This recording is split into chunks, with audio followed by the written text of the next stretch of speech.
किसी गांव में एक गरीब किसान रहता था। वह बहुत भोला और ईश्वर भक्त था। उसके पास थोड़ी सी जमीन, दो बैल और घर में उसकी पत्नी थी। किसान की कोई संतान न थी। इसी बात से वह सदैव चिंतित रहता था। गांव की महिलाएं भी उसकी पत्नी को तरह तरह के ताने देकर उसका घर से बाहर निकलना मुश्किल कर देती थी। किसान जब भी अपने खेतों पर हल बैल लेकर जाता तो गांव के ही मंदिर में प्रभु के दर्शन करना न भूलता। एक बार उस भोले किसान के मन में एक विचार आया।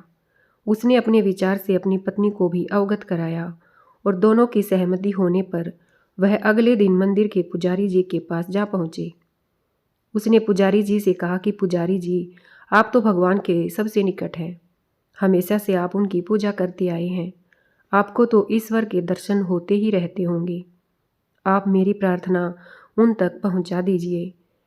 उस मंदिर का पुजारी बहुत लालची था। उसने सोचा, पता नहीं इसकी क्या प्रार्थना है। धन देने के लिए तो इसके पास फूटी कौड़ी भी नहीं है, लेकिन फिर भी सुन लो, क्या पता मेरा ही कुछ फायदा हो जाए इस मूर्ख के द्वारा। मन में ऐसा विचार करते हुए पुजारी जी ने कहा कि हाँ हाँ नारायण दास, बोलो, तुम्हारी क्या समस्या है। किसान नारायण दास बोला, पुजारी जी, मेरी पत्नी बांझ है, तो अगर उसकी कोई संतान न हो, इस बारे में आप प्रभु से बात करके देखो। पुजारी जी की नज़र उसकी ज़मीन पर पहले से ही थी। वह जानता था कि उसके मरने के बाद वह उस जमीन को हड़प लेगा। उसने कहा कि नारायण दास, ऐसा करो, कल तुम और तुम्हारी पत्नी प्रातःकाल मंदिर में आ जाना। मैं रात को प्रभु से तुम्हारी समस्या का समाधान पूछने का प्रयास करूंगा। भोला किसान बहुत खुशी खुशी घर लौट आया और सुबह होने का इंतजार करने लगा। आज की रात उन दोनों को बहुत लंबी लग रही थी। किसान की पत्नी बोली कि ए जी, क्या सचमुच प्रभु जी से पुजारी जी हमारी बात पूछेंगे? तो किसान कहता, अरे पगली, भगवान के सबसे बड़े भक्त हैं हमारे पुजारी जी। उनकी तो प्रभु जी से हमेशा ही बात होती रहती होगी। उसकी पत्नी भी उसका विश्वास कर लेती। समय बीता, सुबह हो गई। जल्दी जल्दी सारे कामों से निर्वित होकर वे दोनों मंदिर जा पहुँचे। पुजारी जी वहाँ की पूजा में व्यस्त थे।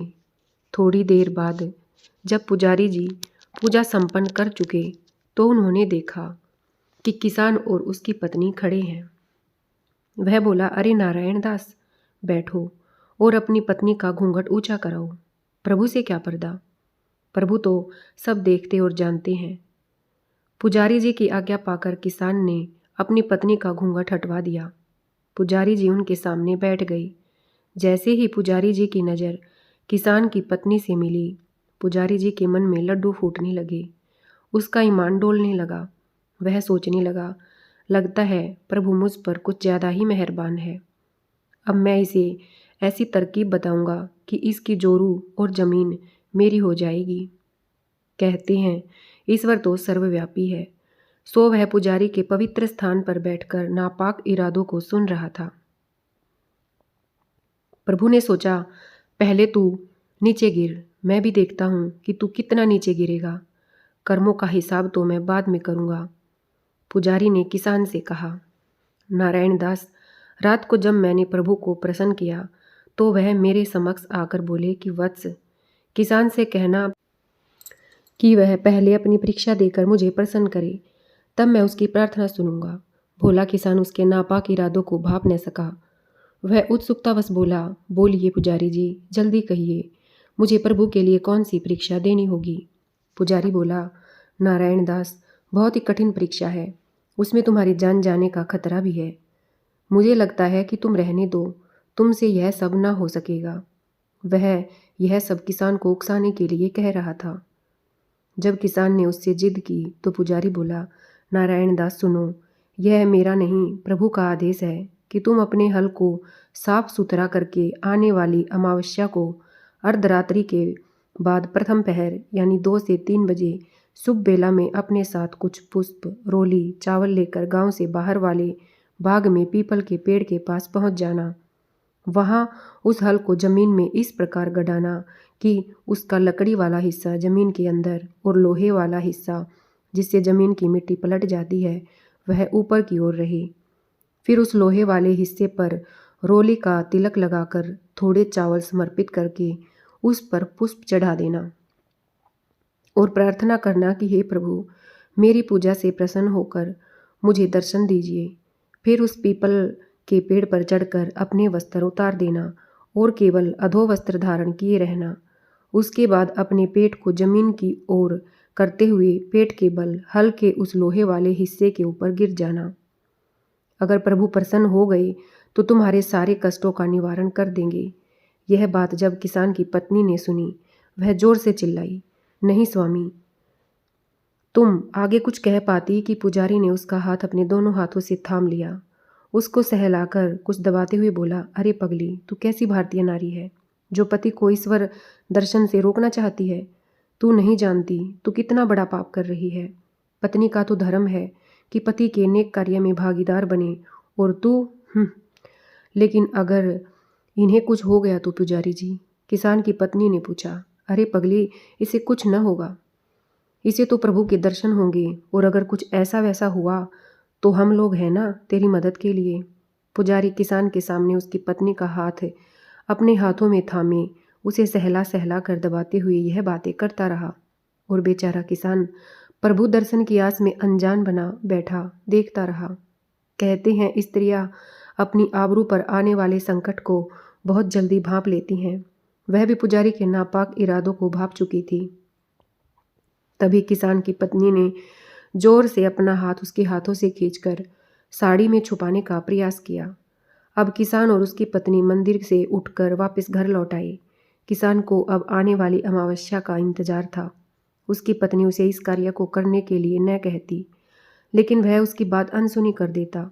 आखिरकार आज अमावस्या की काली रात भी आ गई, जिसका उसे इंतजार था। यमदूतों ने बाग में डेरा डाल दिया। वह किसान की आत्मा को ले जाने के लिए तैयार बैठे थे। किसान आज की रात प्रभु दर्शन की आस में सो न सका, और उसकी पत्नी पति वियोग के सोच में भूली जा रही थी। आखिर वह घड़ी आ गई जिस घड़ी की प्रतीक्षा किसान नारायण दास को पिछले कई दिनों से थी। स्नान आदि से निर्वित होकर अपने पूजा की सभी सामग्री तैयार करके हल को साफ सुथरा करके वह अपनी पत्नी के पास गया और बोला, सुन, अब मैं जा रहा हूँ, मुझे द्वार तक छोड़ने नहीं चलेगी। इतना सुनते ही उसकी पत्नी की आंखों से आंसू बहने लगे। वह जोर जोर से रोने लगी। उसे लगा कि शायद आज मैं इन्हें जैसे अपनी जिंदगी से ही विदा कर रही हूँ। पर उसके पैरों से लिपटकर वह रोते रोते कहने लगी कि स्वामी, जरा सोचो, मुझ अभागन बांझ औरत के साथ इस गांव में कैसा व्यवहार होता है, और यदि मैं विधवा हो गई तो मेरा क्या होगा।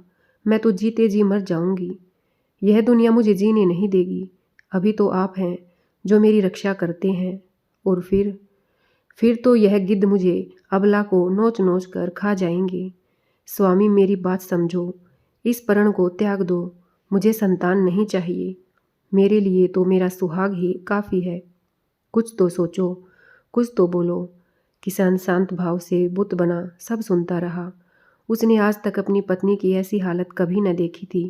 वह सोचने लगा, कितनी स्वार्थी है यह औरत, और मैं ही बेकार में इसके तानों की फिक्र किए पड़ा हूँ।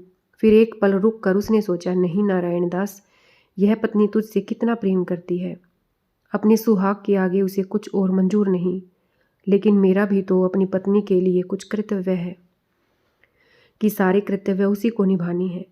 उसने उसे उठाकर अपने गले से लगाते हुए कहा, अरे पगली, जो तुझ पर बीतती है वह मुझसे भी देखा नहीं जाता। तू ही बता, मैं तो खेत खलिहान जाकर अपना मन लगा लेता हूँ, और तू कब तक दुनिया के तानों से घुटकर मरेगी। सच में यह समाज बहुत खुदगर्ज और निर्दयी है। हम जैसे गरीबों का तो यहाँ खैर तू छोड़, परेशान न हो। अगर मुझे प्रभु मिल गए तो मैं उनसे तेरी सारी समस्याएं कह दूंगा। अभी तू मुझे जाने दे, अपने आंसू पोंछ ले। तू ही तो मेरी हिम्मत है पगली। तेरे सिवा मुझ दुखिया का भी कोई नहीं है। भगवान भी हम गरीबों से ही रूठता है। अच्छा हट, अब मुझे जाने दे। प्रभु मिलन की शुभ घड़ी बीती जा रही है। और ऐसा कहते हुए नारायण दास घर से निकल गया। इधर उसकी पत्नी अपने बिस्तर पर जाकर हूक भर भर के रोने लगी। कुछ समय में नारायण दास बाग में पहुंच गया। बाग में बहुत सन्नाटा था। सियारों की आवाज़ें उसे डरा रही थी। किसान का मन अब भारी भारी होने लगा था और उसे डर लगने लगा था। किसान अपने घर से चलकर बाग में पहुंचता है, जहां उसे सियारों की आवाज़ सुनाई देती है, जिसे सुनकर वह डरने लगता है। अब लेकिन कहते हैं कि ना जहाँ चाहा वहाँ रहा। किसान के मन में तो प्रभु प्रेम बसा था। वह उनके दर्शन जल्द से जल्द करना चाहता था। अतः उसने सारे कार्य वैसे ही किए जैसे उस पुजारी ने उसे समझाया था। वह पीपल के पेड़ पर चढ़ गया और प्रभु का स्मरण करके अपना पेट जमीन की ओर करते हुए हल पर गिर गया। उसके मन में पाप नहीं था। वह जरा भी घबराया नहीं। प्रभु दर्शन के बारे में उसे तनिक भी संदेह न था। लेकिन तभी ऐसा हुआ जिसकी कल्पना अन्य किसी ने भी नहीं की थी। चारों ओर खामोशी ही खामोशी थी। एक दिव्य प्रकाश पुंज चारों ओर फैल गया और हल पर गिरने से पहले ही प्रभु नारायण ने अपने भक्त नारायण दास को अपने हाथों में थाम लिया। नारायण दास की आंखों को खोला और कहा कि नारायण दास देखो। वह चकित हो गया। भला मेरे प्रभु इतने सलोने, उनकी ऐसी छटा जिसका वर्णन करना भी असंभव है। ईश्वर के इस प्रकाश पुंज की उपस्थिति में वे यमदूत चले गए, क्योंकि हर अंधकार को ज्ञान और आस्था द्वारा दूर किया जाता है। प्रभु के रूप को नारायण दास प्रभु की गोद में लेटे हुए निहारता रहा। कुछ देर बाद प्रभु ने कहा, वत्स, तुम कितने भोले हो और पुजारी कितना दुष्ट। तुम उसकी बातों को भाप न सके। अगर मैं न आता तो क्या हाल होता तुम्हारा। तुम्हें इसका जरा भी आभास न था। नारायण दास प्रभु के चरणों में गिर पड़ा और बोला कि प्रभु, पुजारी तो आपका अनन्य भक्त है। उसने ही तो मुझे आपसे मिलने का आपका आदेश सुनाया था और प्रभु की बात तो हमेशा सच होती है। आप मेरी परीक्षा से प्रसन्न हो गई। मेरे लिए इससे ज़्यादा खुशी की और क्या बात हो सकती है। प्रभु बोले, वत्स, तुम केवल अपने दिल की सुनते हो, दिमाग की नहीं। किसान बोला, प्रभु, दिल में ही तो आप बसते हैं, मन तो चंचल होता है। प्रभु ने कहा कि वत्स, तुम आत्मा से पवित्र और मन से निष्कपट हो। तुम्हारी पत्नी पतिव्रता है, तो भला मैं ऐसे भक्तों को मुसीबत में अकेला छोड़कर कैसे जा सकता हूँ, क्योंकि छल कपट मोहे तनिक न भावे। अर्थात मुझे छल कपट जरा भी पसंद नहीं है। मैं तो सभी प्राणियों में हूँ। तुम अपने को पहले मुझे समर्पित तो करो। आज प्रभु ने किसान की बहुत दिनों की इच्छा को दर्शन देकर पूरा कर दिया। इधर किसान और प्रभु की वार्तालाप हो रही थी, उधर पुजारी के मन में कुछ और ही चल रहा था। किसान की पत्नी अपने आंसू बहाते ईश्वर के चरणों में पड़ी प्रार्थना कर रही थी। तभी अचानक किसी ने दरवाजा खटखटाया। किसान की पत्नी का चेहरा खिली गुलाब जैसा निखर उठा। वह उसी पल के इंतजार में तो थी कि कब उसका पति वापस आए। वह दौड़ती हुई दरवाजे की ओर बढ़ी और दरवाजा खोलते हुए बोली, आ गए तुम। मैं तो कब से तुम्हारा इंतजार कर रही थी। आओ। सामने पुजारी को देखकर अचानक उसका चेहरा मुरझा गया। उसने ऐसी कल्पना तो कभी की ही न थी। पुजारी बोला, अरे पगली, तूने मुझे बुलाया और हम देख आ गए। अब मैं और तू, समझी ना। कहते हुए उसने किसान की पत्नी का हाथ पकड़ लिया। वह उसे बिस्तर की ओर ले जाने लगा। किसान की पत्नी जोर जोर से चिल्लाने लगी, स्वामी, स्वामी, तुम आते क्यों नहीं। मुझे कौन बचाएगा इस जल्लाद से। हे प्रभु, तुम ही मेरी पुकार सुनो। प्रभु, प्रभु। इतनी करुण पुकार सुनकर प्रभु उठ खड़े हुए और किसान से कहा, वत्स, अब तुम जल्द ही घर जाओ। तुम्हारी पत्नी तुम्हारी राह देख रही है। अगर अभी तुमने जाने में देरी की तो तुम कहीं के न रहोगे। तुम चिंता ना करना, अब तुम्हारे दिन फिरने वाले हैं। मैं अपने भक्तों को संकट में नहीं देख सकता। जाओ, जल्दी करो। कहते ही प्रभु अंतर्ध्यान हो गए। नारायण दास ने प्रभु के चरणों की धूल को मस्तक से लगाया और तेज कदमों से घर की ओर चल पड़ा। घर पर पहुंचकर उसने देखा दरवाजा खुला हुआ है। पुजारी उसकी पत्नी के बाल पकड़कर उसे घसीट रहा था। उसकी पत्नी प्रभु बचाओ बचाओ चिल्ला रही थी। वह जल्द उसकी तरफ दौड़ा। जब पुजारी ने किसान को वहां देखा तो वह तेज कदमों से खुले दरवाजे से भाग निकला। किसान की पत्नी दौड़कर नारायण दास के सीने से लगकर रोने लगी। वह भी उसको गले से लगाई बुत बना खड़ा रहा। दोनों थोड़ी देर तक स्तब्ध रहे, फिर एक दूसरे की ओर निहारने लगे। दोनों की आंखों में अजीब सी चमक साफ दिख रही थी। उनकी जुबान खामोश थी, आंखें ही सब कुछ बयान किए जा रही थी। किसान की पत्नी जहां अपने पति के सलामत आने से खुश थी, तो किसान प्रभु दर्शन से वे पुजारी को भूल जाना चाहते थे। कुछ ही दिनों में नारायण दास के घर पर प्रभु नारायण का आशीर्वाद फलित हुआ। उनको बेटे की प्राप्ति हुई और फिर धीरे धीरे उनका घर धन धान्य से भरता चला गया।